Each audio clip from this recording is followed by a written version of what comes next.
One day ప్రపంచ cup 2025 టోర్నీలో defending champion Australia semis బెర్త్ను ఖరారు చేసుకుంది. వరుస విజయాలతో ఓటమిరుగని జట్టుగా దుమ్మురేపుతున్న ఆసీస్ మరో 2 లీగ్ మ్యాచ్లు మిగిలి ఉండగానే నాకౌట్ బెర్త్ దక్కించుకుంది. వైజాగ్ వేదికగా గురువారం జరిగిన మ్యాచ్లో సమిష్టిగా రాణించిన ఆసీస్ 10 వికెట్ల తేడాతో బంగ్లాదేశ్ను చిత్తు చేసింది.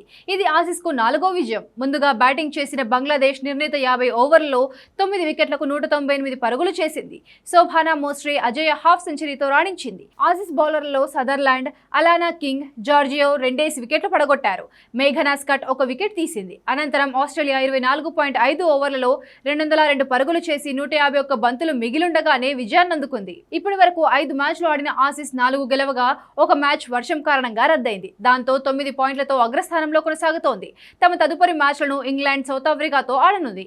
ఈ 2 మ్యాచ్ల్లో ఓడిన ఆసీస్ సెమీస్ బెర్త్ డోకాలేదు. 4 మ్యాచ్ల్లో 3 విజయాలతో ఇంగ్లాండ్, సౌత్ ఆఫ్రికా 2, 3వ స్థానాల్లో కొనసాగుతుండగా భారత్ 2 విజయాలతో 4వ స్థానంలో ఉంది. ఇంగ్లాండ్, న్యూజిలాండ్, బంగ్లాదేశ్తో జరిగే తదుపరి మ్యాచ్ల్లో భారత్ 2 గెలిచిన సెమీస్ బెర్త్ ఖరారు అవుతుంది. 2 ఓడితే ఇతర జట్ల సమీకరణాలపై ఆధారపడి ఉంటుంది. 3 ఓడితే మాత్రం టోర్నీ నుంచి నిష్క్రమిస్తుంది. ఆసీస్కు సెమీస్ బెర్త్ కావడంతో టీమిండియా డేంజర్ జోన్లోకి వెళ్తుంది. లీగ్ దశ ముగిసేసరికి టాప్ 4లో నిలిచే జట్లు సెమీస్కు అర్హత సాధిస్తాయి. ఆసీస్ ఇప్పటికే సెమీస్ చేరడంతో మిగతా 3 స్థానాల కోసం England, south Africa, Bharat, New Zealand పోటీ పడుతున్నాయి.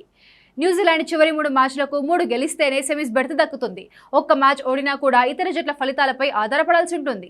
ఇంగ్లాండ్, సౌత్ ఆఫ్రికా మరో 2 విజయాలు సాధిస్తే సెమీస్ బెర్త్ ఖరారవుతుంది. ముఖ్యంగా టీమిండియా తమ తదుపరి మ్యాచ్ల్లో న్యూజిలాండ్, బంగ్లాదేశ్పై గెలిస్తేనే సెమీస్ బెర్త్ ఖరారవుతుంది.